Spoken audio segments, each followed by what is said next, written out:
Hi everyone, it is me, Mr. Gaming Guitarist, and I don't have a lot of time to make videos these days because I'm driving for Uber again, but I thought I would just share my thoughts, empty my brain while I'm driving. So, pretty much the one thing that I do want to talk about is how my day is going today, because I think it's important that I talk about the stuff going on inside my head, because I get a lot of comments saying thank you for sharing your thoughts, and there's people out there that relate to them. So if me talking about my experiences, both the positive and the negative, can help other people, then I'm going to continue to do that, and I'm going to do that right now. So I woke up this morning, and I woke up with severe lower back pain, and that's a thing that I don't usually experience. Normally, if I experience physical pain, like related to any muscular pain, then it usually has some more to do with it has a lot more to do with like shoulder pain, because I've noticed that, pretty much almost my entire life I have horrible posture, and I think that bad posture comes from leaning over to look at my fingers on my fretting hand while playing guitar. Like, I'll be slouched and looking over my hand like that, and I think my body just got so used to it that it just holds that position naturally, subconsciously. Because every time I've tried to like sit up straight, or even like right now, I'm still like, I have to like manually tell myself to lean back, keep your back straight, and it's so hard for me to hold this position because it just doesn't feel natural to me anymore. But I know that that is absolutely one thing that I have to be working on, and so that's one thing.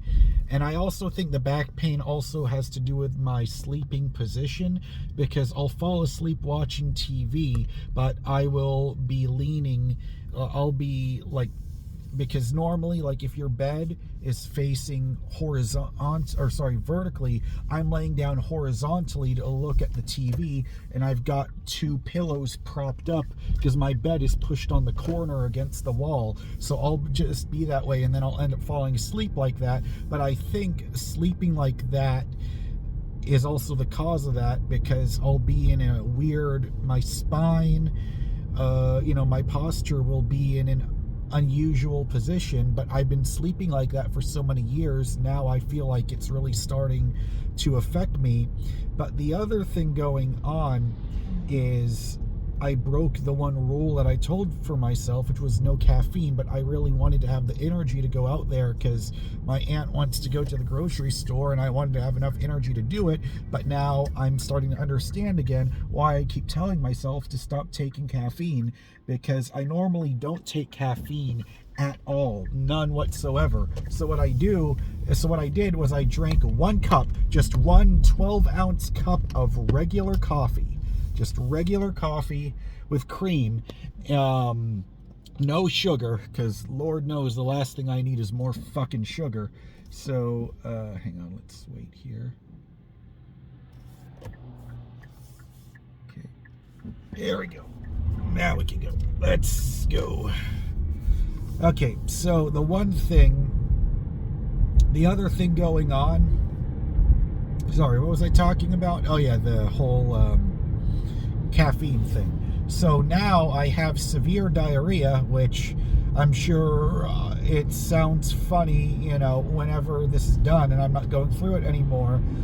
But yeah, it's like every time I take caffeine, whether it's energy drinks, which thank God I'm not take. There was a time for like 2 weeks, like I want to say in 2021, when I was drinking it all like for 2 weeks, a can of G Fuel, and that stuff, I've realized now it's caffeine.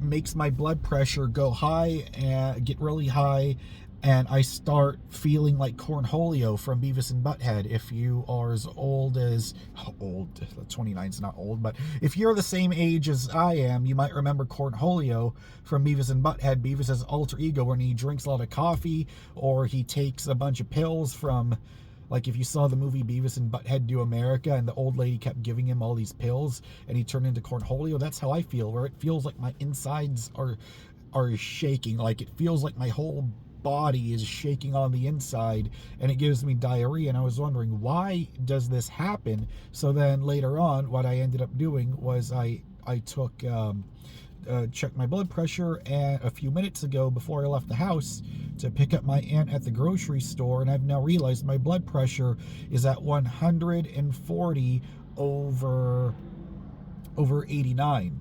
That's not good. A person my age who's 29 years old should be 120 over 80, but you know.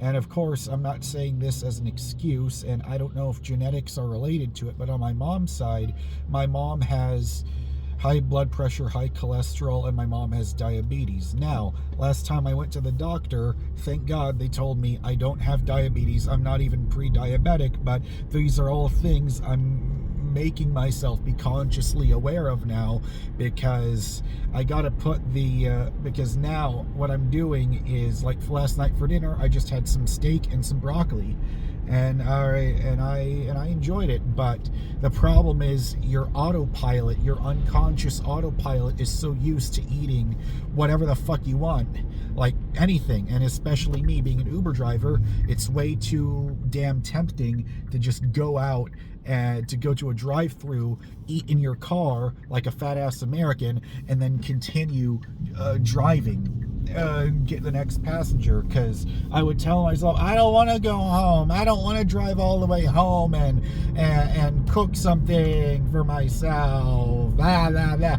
Then I have to realize that's just the little bitch inside me whining and complaining, because my subconscious, that's what I've learned now so far.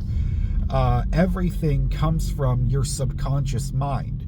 Like the stuff where you're on autopilot because you've done it so many times, you're so used to that, where anytime you try to break away from that pattern, you start to feel bad. Like you start to feel so damn uncomfortable, you don't know what to do, and you start freaking out. And I think that's what's going on with me. Perfect example is in my band, the guy who was playing the drums, Eric, he is not the drummer, he's now the lead guitar player, and this is my first time really in a band playing with another guitar player, and he is so damn good. He is like a million times better than me. Like all the fast, like Metallica, James Hetfield style down picking, he can play all the fast solos, and I have to really practice hard in order to keep up with just the rhythms that he comes up with, because he's an amazing songwriter, and I'm grateful to be in a band where I have a guitar player like him to be able to learn from and to challenge myself. But it's tough. Like because for me, I've never really been frustrated with my guitar skills until now, and it's something where I really have to start a real serious practice regimen in order to keep up with him, because I want to be able to be in this band, and I want to be good enough to continue to be in the band. So I just have to continue to practice more and more and more and more. And I think it's because I was never disciplined with my guitar playing, because all I've ever done really is I spend too much time watching guitar gear reviews and demos as entertainment, instead of actually sitting my fucking ass down to actually practice, learning new stuff, practice on my technique, practicing with a metronome. I've never done that, and now I'm kicking myself. But then I have to remember, I shouldn't be kicking myself like that at all, because it's all just part of the process, because I'm not used to practicing. And I think it goes back down to my psychological issues of being called a gifted kid, throughout middle school, elementary, middle school, high school, all of that stuff, because I never had to think, I never had to study. I would just walk in and get an 80 at the lowest, and other kids would get jealous of me, and they're like, how can you do it? It's like, I don't know, I just do it, and that's what happens. I never had to study. And so now, guitar playing takes a massive hit to your ego when you're a kid, because when you're in school, all those like projects and all of the work, all you did was, it never felt difficult for me. But then whenever, and this is why I love to watch Dr. K, his channel Healthy Gamer GG, because I love watching him, because it feels like he really understands my generation, the millennials, but now it's like I'm not the youngest one anymore, now it's Gen Z, and it feels like the way he speaks, it feels like he describes me better than I can describe myself. So it really does feel like the way he discusses, like, imposter syndrome, feeling inferior, like, these are all things I'm working on, and it's a really tough blow to your ego, because I'm not used to working this hard, and now that I have to do it, I start freaking out a lot on the inside, and I start panicking, I start constantly second guessing myself, and I have to realize I'm doing this because my subconscious mind is not used to it. And that's why, for those that keep like asking me for advice in the chat rooms whenever I live stream, and I will be live streaming again soon, but I have to tell you guys, I cannot be live streaming as much as I used to when I was at home all the time, because I didn't have a car to drive. But now I'm so lucky, I'm so grateful that I'm able to rent this car with Uber, with Avis, with Uber's rental program. So anyways, I think I've talked it for long enough. These are all the thoughts I have in my mind. I don't even know what I'm going to title this video yet, but I wanted to do this because I wanted to, you know, make a video about how I'm feeling, what my mindset is like. So I'm sorry if I was rambling a lot, if I didn't make any sense. That's probably the caffeine talking. But honestly, I feel a lot better even before I started recording this video. Just being able to let the thoughts off my chest, I actually feel a lot different, a lot better now. So yeah, so if you sat through this whole video, thank you, I appreciate it. And if you watch my other videos and if you like what you see, I'd appreciate it if you subscribe to my channel. So thank you guys. All right, see you next time. Bye.